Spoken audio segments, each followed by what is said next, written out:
अस्सलाम वालेकुम। मेरा नाम अज़वर है। पाइथन के सिलसिले का चौथा लेसन। और वो लोग जो इस चैनल पे नए हैं, ये कंप्लीट कोर्स होगा कई घंटों का। इसमें कई प्रोजेक्ट्स होंगे और वो लोग जो इस कोर्स में एनरोल होंगे और कंप्लीट करेंगे ये कोर्स, उनको एक सर्टिफिकेट इशू किया जाएगा ऑस्ट्रेलिया से। इसके अलावा ये कोर्स कम्प्लीमेंट कर रहा है, ये वीडियो कोर्स कम्प्लीमेंट कर रहा है freecodecamp.org के कोर्सेज़ को, जो कि एक अमेरिकन इदारा है। ये फ्री में कोडिंग करवाते हैं, सिखाते हैं, प्रोजेक्ट्स बिल्ड करवाते हैं, उसके बाद आपको सर्टिफिकेशंस देते हैं, ऑल फ्री ऑफ कॉस्ट। इन 2014 से काम कर रहे हैं, 40,000 से ज़्यादा इनके ग्रेजुएट्स बड़ी बड़ी कंपनीज़ में जैसे Apple, Google, Microsoft, Spotify, Amazon वगैरह में काम कर रहे हैं। और इसके अलावा काफ़ी जगहों पे काफ़ी कंपनीज़ में काम कर रहे हैं और ये टोटली फ्री है। तो अगर आप ये कोर्स कंप्लीट करते हैं जो मैं करवा रहा हूँ और उसके बाद आप उसके साथ साथ इस वेबसाइट पे भी एनरोल हो जाते हैं और पाइथन के कोर्सेज़ करते हैं, तो इस तरह से आप डुअल सर्टिफिकेशंस ले सकते हैं। टॉपिक की तरफ आ जाते हैं, मिनिमाइज़ करते हैं इसको और एक्टिवेट कर लेते हैं अपने IDE को।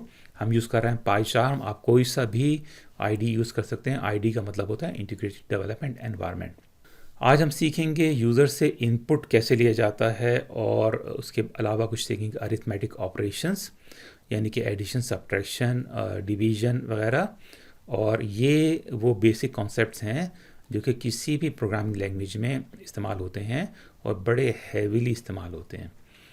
और इसके अलावा हम सीखेंगे टाइप कन्वर्जन, यानी कि एक डेटा टाइप को दूसरे डेटा टाइप में कैसे कन्वर्ट किया जाता है। डेटा टाइप्स हमने पिछले लेसन्स में सीखी हैं और उसके बाद हमने उनका कुछ इस्तेमाल भी सीखा था। तो मैं राइट माउस क्लिक करता हूँ, ये हमारा प्रोजेक्ट है पाइथन का। राइट माउस क्लिक करता हूँ और मैं करूँगा न्यू पाइथन फाइल और इसको मैं नाम दूंगा 4। एंटर करूँगा। 4 नाम इस वजह से दिया है कि ये चौथा लेसन है। इस तरह से हमारे पास एक रिकॉर्ड मौजूद है। अभी तक हमने प्रिंट स्टेटमेंट यूज़ किया है। प्रिंट कर देते हैं दोबारा से इसको और मैं प्रिंट करवा लेता हूँ अपना नाम फॉर एग्ज़ाम्पल। इसको रन करते हैं प्रोजेक्ट को यहाँ से और आप देखें कि ये यहाँ पे स्ट्रिंग प्रिंट हो गया है। अच्छा, अब ये तो हमने प्रिंट करवाया। अब यूज़र से इनपुट कैसे लिया जाए, जो कि बहुत ज़्यादा सूरतों में आपको करना पड़ता है। तो उसके लिए एक और मेथड होता है इनपुट। और इनपुट में आप प्रॉम्प्ट एंटर कर लेते हैं, एंटर योर नेम। तो ये प्रॉम्प्ट है जो कि मैंने सिंगल या डबल कोटेशन में लिख सकते हैं आप। मैंने सिंगल कोटेशन में लिखा है। एंटर करते हैं इसको। इस लाइन को हटा देते हैं ताकि कन्फ्यूजन ना हो। दोबारा से रन करते हैं, स्टॉप करते हैं और दोबारा से रन करते हैं। और मैंने यहाँ पे अपना नाम एंटर कर दिया। यहाँ पे थोड़ा सा मैं इम्प्रूव कर लेता हूँ। रन करते हैं दोबारा से और इसके बाद मैं अपना नाम टाइप कर देता हूँ, अज़वर आलम। तो ये एंटर तो मैंने कर दिया, लेकिन इसका कोई फ़ायदा नहीं हो क्योंकि कंप्यूटर के मेमोरी में कुछ सेव नहीं हुआ है। अब इस डेटा को यूज़ करने के लिए हमें इस इनपुट को जो कि हमने यूज़र से लिया है उसको एक वेरिएबल में सेव करना पड़ेगा। तो मैं कहता हूँ वी नेम के नाम से एक मैं वेरिएबल क्रिएट कर रहा हूँ। आप कोई भी नाम दे सकते हैं इसको। और मैं रन करता हूँ और मैंने यहाँ पे लिखा अज़वर आलम। तो अब ये एक वेरिएबल में सेव हो गया है। इसका मतलब ये है कि अगर मैं इसको प्रिंट करवाऊँ वी नेम, तो ये प्रिंट हो जाएगा। स्टॉप करते हैं अपने प्रोग्राम को, रन करते हैं दोबारा से नाम यहाँ पे लिख देते हैं अज़वर आलम और उसके बाद यहाँ पे ये वेरिएबल में से प्रिंट हो गया नाम जो मैंने लिखा था। इसको हम थोड़ा सा और मॉडिफाई कर सकते हैं। हम कहते हैं गुड मॉर्निंग और उसके बाद सिंगल कोटेशन में इसको स्ट्रिंग को बंद कर देते हैं और इसके बाद मैं करता हूँ कॉन्केटिनेशन ऑपरेटर का इस्तेमाल, यानी प्लस का इस्तेमाल। रन कर लेते हैं दोबारा से। उसके बाद नाम दोबारा से टाइप कर लेते हैं और उसके बाद यहाँ पे मैसेज आ गया गुड मॉर्निंग अज़वर। यहाँ पे स्पेस दे देते हैं, दोबारा रन करते हैं अज़वर आलम और ये गुड मॉर्निंग अज़वर आलम की मैसेज प्रिंट होगी। अच्छा, अब इसकी टाइप देख लेते हैं। हमने ये मेथड यूज़ किया था पहले भी कई दफ़ा। तो हमने जो वेरिएबल सेव किया है इसको टाइप प्रिंट करवा लेते हैं। मैं कहता हूँ टाइप, मैं कहता हूँ प्रिंट टाइप और वी नेम का वेरिएबल, इसकी टाइप क्या है, यानी डेटा टाइप क्या है। रन करते हैं दोबारा से। एंटर किया मैंने अपना नाम, एंटर किया और यहाँ पे लाइन 3 पर ये डेटा टाइप है स्ट्रिंग की। तो ये बात याद रखने के लिए इस वक्त बहुत ज़रूरी है, क्योंकि इनपुट से जो भी आप स्टेटमेंट लेते हैं वो उसका डेटा टाइप स्ट्रिंग होता है। अगर मैं रन करूं दोबारा से और मैं इसको 4 लिखूं तो एंटर करते हैं, इस 4 को एज ए स्ट्रिंग इसने लिया। इसका मतलब ये है कि अगर मैं 4 + 4 करूं तो वो ऐड नहीं होगा बल्कि कॉन्केटिनेट हो जाएगा। देखते हैं कैसे होता है। अच्छा, इसके बाद कुछ अरिथमेटिक ऑपरेटर्स कर लेते हैं ताकि हम बाद में ये भी देख सकें कि डेटा टाइप कन्वर्जन की क्यों ज़रूरत पेश आती है। तो मैं एक वेरिएबल बना लेता हूँ, फॉर एग्ज़ाम्पल v_num1 = इनपुट ले लेते हैं यूज़र से इनपुट, और मैं कहता हूँ एंटर फर्स्ट नंबर, और यहाँ से यहाँ तक ये 3 लाइंस को मैं सेलेक्ट करता हूँ, कंट्रोल +/ ये 3 लाइनें मैंने कमेंट आउट कर दी हैं। हैश सिंबल कमेंट्स के लिए इस्तेमाल किया जाता है पाइथन में, IDE में, ताकि हमारा IDE इसको रीड ना करे। तो ये 3 लाइन्स ऑफ कोड्स ये रीड नहीं होंगी, सिर्फ ये लाइन ऑफ कोड रीड होगी। एक और वेरिएबल क्रिएट करते हैं v_num2 के नाम से, इनपुट ले लेते हैं यूज़र से अगेन, और मैं कहता हूँ एंटर सेकेंड नंबर। अच्छा, इसके बाद एक और वेरिएबल क्रिएट कर लेते हैं सम के नाम से, और मैं कहता हूँ v_num1 प्लस, हम 2 नंबर्स को ऐड करवाना चाह रहे हैं, v_num2। तो देखते हैं होता क्या है इसमें,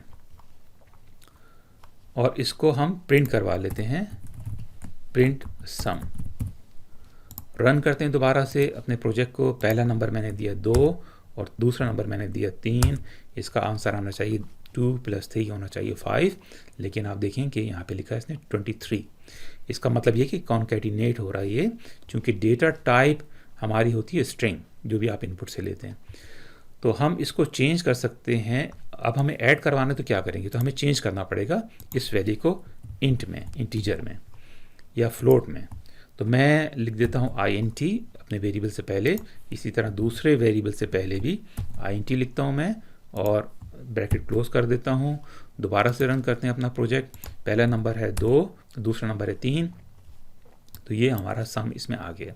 ठीक है, और ये तमाम तरह के मैथमेटिकल ऑपरेटर्स के लिए इस्तेमाल होता है। ठीक है, इन तमाम लाइंस को कंट्रोल// करके कमेंट आउट कर देते हैं, और अब सीख लेते हैं कुछ अरिथमेटिक ऑपरेटर्स। तो अरिथमेटिक ऑपरेटर्स होते हैं plus, minus, multiplication, division, modulus और पावर्स फॉर एग्जांपल। और ये बड़े बेसिक कॉन्सेप्ट्स हैं और प्रोग्रामिंग में बड़े हैवीली यूज़ होते हैं। तो मैं क्रिएट करता हूँ एक वेरिएबल a के नाम से, और इसको मैं वैल्यू दे देता हूँ 5, और एक और वेरिएबल क्रिएट करता हूँ मैं, इसको मैं वैल्यू दे देता हूँ 2 की फॉर एग्जांपल। अब मैं प्रिंट करवाता हूँ a + b, ये हमारा पहला अरिथमेटिक ऑपरेटर है प्लस का, और रन करते हैं अपने प्रोजेक्ट को, और a + b 7 के बराबर आ गए। मैं प्रिंट करवाता हूँ एक दफ़ा और मैं कहता हूँ a - b। दोबारा से प्रोजेक्ट को रन करते हैं। तो पहला था हमारा एडिशन, था हमारा a + b 7, और दूसरा है a - b = 3, 5 - 2 = 3। तीसरा हमारा अरिथमेटिक ऑपरेटर होता है मल्टीप्लिकेशन, a × b, और ये एस्टेरिस्क साइन कहलाता है, ये स्टार भी कहते हैं कुछ लोग। ये है मल्टीप्लिकेशन का symbol in most all programming languages that I no. Run करते हैं तो हमारे पास आ गया 7, a + b 7, a - b is 3।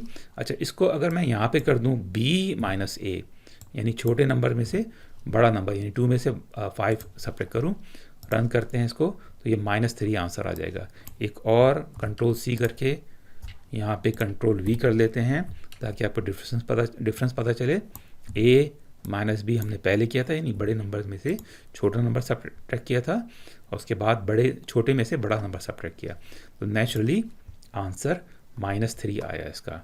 अच्छा, इसके बाद डिवाइड कर लेते हैं, प्रिंट a / b। तो ये / डिवीजन का सिंबल माना जाता है in most all programming languages that I know of. Run कर लेते हैं दोबारा से, तो 7 7 was addition of these two numbers, 3 was subtraction, ठीक है, 5 में से 2 गया 3, ये नेगेटिव नंबर है, ये 10 है, और 2.5 यानी 5 का डिवाइड करेंगे 2 से तो 2.5 आएगा। अच्छा, अब एक और चीज़ होती है, मैं चाहता हूँ कि डेसिमल में आंसर ना आए, सिर्फ होल वैल्यू हमारी आ जाए, तो उसके लिए एक और ऑपरेटर होता है, इसको कहते हैं फ्लोर डिवीजन। मैं कहता हूँ ए 2 दफ़ा फॉरवर्ड स्लैश और उसके बाद बी, और मैं यहाँ पे कमेंट भी कर देता हूँ ताकि आप लोगों को याद रहे, हैश सिंबल, और इसको कहते हैं फ्लोर डिवीजन। रन करते हैं और आप देखें कि यहाँ पे a डिवाइड बी आया था 2.5 विच इज़ करेक्ट, और यहाँ पे हमने फ्लोर डिवीजन किया यानी हमने डेसिमल को ओमिट किया है, जो कि आपको कुछ मैथमेटिकल ऑपरेशंस में, कुछ प्रोग्राम्स में चाहिए, ज़रूरत हो सकती है, तो ये आया है 2। अच्छा, इसके बाद एक और होता है मॉड्यूलस ऑपरेशन, ठीक है। मॉड्यूलस ऑपरेटर का मतलब ये है कि आपको ये परसेंटेज से ज़ाहिर किया जाता है, और परसेंटेज बाई बी, और इसको कहते हैं मॉड्यूलस, मॉड्यूलस ऑपरेटर।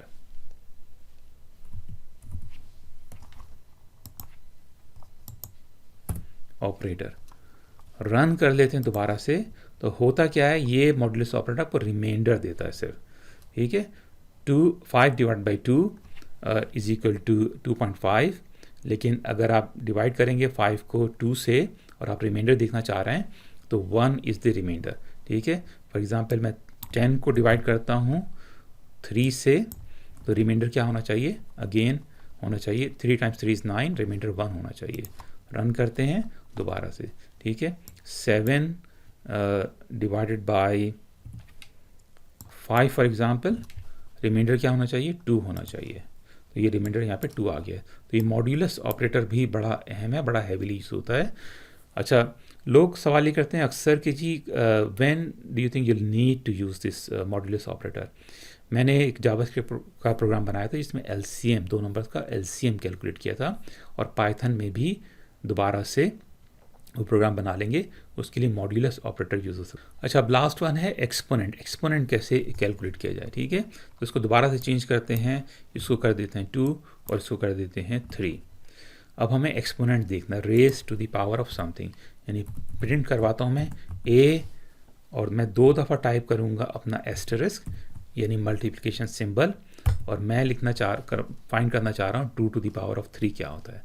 रन करते हैं तो लास्ट में 2 to the power of 3 is 8, ठीक है। 2 टू द पावर ऑफ 4 क्या होना चाहिए, यानी अगर आप 2 को 4 दफ़ा मल्टीप्लाई करें एक साथ तो 2 टू द पावर ऑफ 4 होना चाहिए 16। ऐसा ही है कि आप करें प्रिंट, ए टाइम्स ए टाइम्स ए टाइम्स ए टाइम्स ए, ठीक है।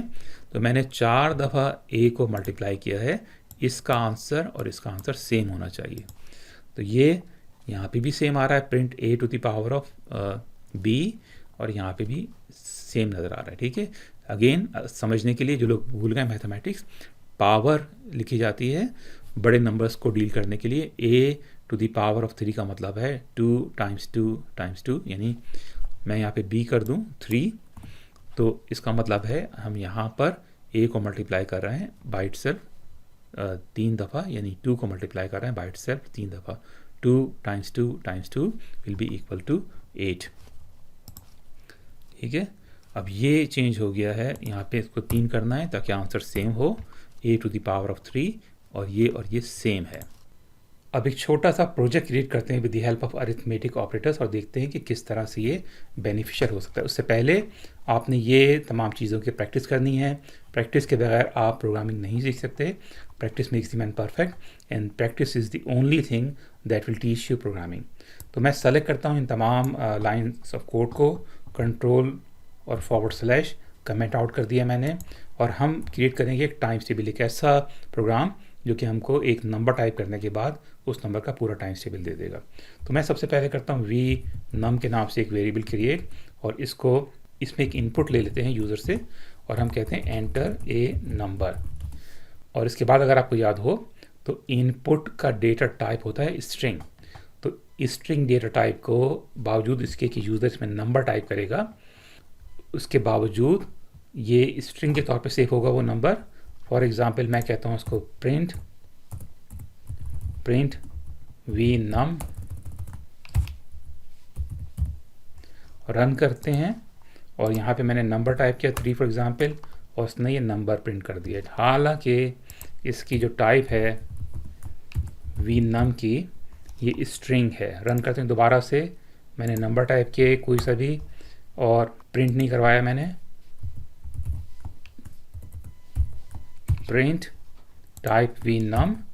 रन करते हैं दोबारा से, एंटर इन नंबर, और ये टाइप जो है स्ट्रिंग है, यानी कि अगर मैं 3 को मल्टीप्लाई करना चाहूँ किसी दूसरे नंबर से तो वो मल्टीप्लाई नहीं होगा। तो इसको डील करने के लिए क्या करते हैं हम कि इस इनपुट को कन्वर्ट करते हैं। टाइप कन्वर्जन अभी हमने सीखी है, तो इंटीजर में कन्वर्ट कर देते हैं। जो भी इनपुट होगा यूज़र की तरफ से वो इंटीजर में कन्वर्ट हो जाएगा। अब मैं करूँगा एक फॉर लूप क्रिएट, और फॉर लूप इस तरह से क्रिएट होता है। लूप एक ऐसी चीज़ होती है, एक पीस ऑफ कोड ऐसा होता है जो कि बार बार रन होता है, उस वक्त तक रन होता रहेगा जब तक कि आप इसको चाहें। तो इसमें फॉर के बाद एक वेरिएबल क्रिएट किया जाता है, बिल्कुल इस तरह से एक ये वेरिएबल है, और मैं कहता हूँ इन रेंज, और रेंज मैं देता हूँ इसको 12 की फॉर एग्जांपल।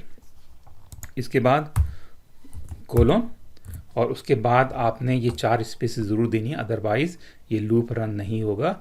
कर्सर यहाँ से एक दफ़ा रन होने के बाद नीचे आ जाएगा, ठीक है।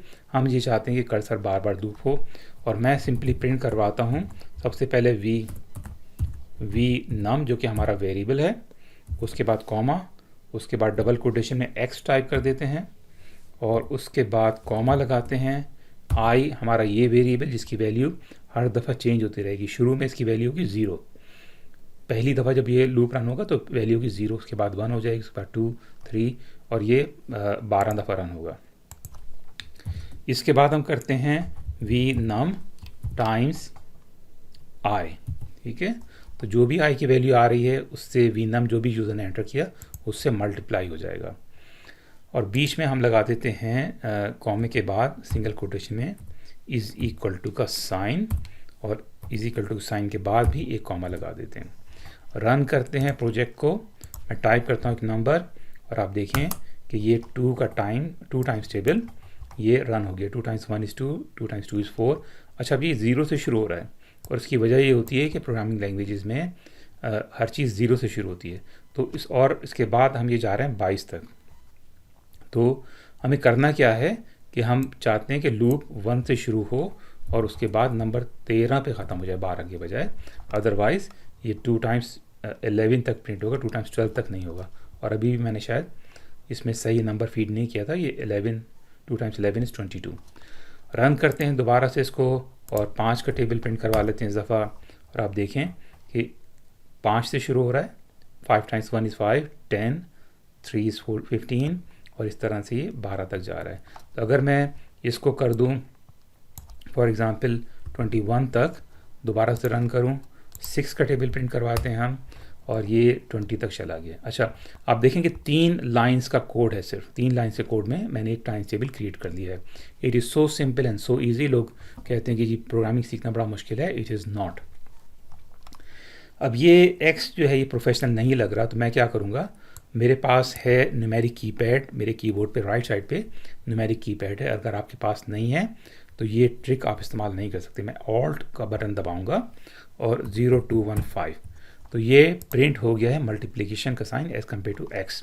तो ये हमने x लिखा था, लेकिन यहाँ पे हम प्रिंट करवा रहे हैं मल्टीप्लिकेशन का sign with the help of alt keys. तो ऑल्ट दबा के मैंने न्यूमेरिक कीपैड पे 0, 2, 1, 5 लिखा है, और वो कन्वर्ट हो गया है मल्टीप्लिकेशन साइन में। प्रिंट करते हैं 7 टाइम्स टेबल, और आप देखें कि इस दफ़ा ज़्यादा प्रोफेशनल लग रहा है क्योंकि यहाँ पर मल्टीप्लिकेशन का साइन है, जो कि it's not an x symbol, it's a multiplication sign. तो आप देख सकते हैं कि 3 लाइनें लिखी मैंने कोड की, और कितनी क्विकली हमने एक ऐसी एप्लीकेशन बना ली है जो कि कोई भी किसी भी नंबर का टाइम टेबल आपको प्रिंट कर सकती है। दोबारा से रन करते हैं, इसमें आप कोई भी नंबर दे देंगे तो ये आपको मिनटों में प्रिंट कर देगी। रन करते हैं दोबारा से, और ये आप देखें कि जो भी मैंने नंबर टाइप किया था ये इसका टाइम्स टेबल प्रिंट आउट हो गया है. So easy and so efficient and so powerful. अच्छा, ये आपने प्रैक्टिस करनी है. इसके बाद अगला चैप्टर इंशाल्लाह ज़रूर शुरू करेंगे बहुत जल्द. उम्मीद है कि ये वीडियो कुछ लोगों के लिए सूदमंद साबित होगा. मिलते हैं अगले वीडियो में. अल्लाह हाफ़िज़.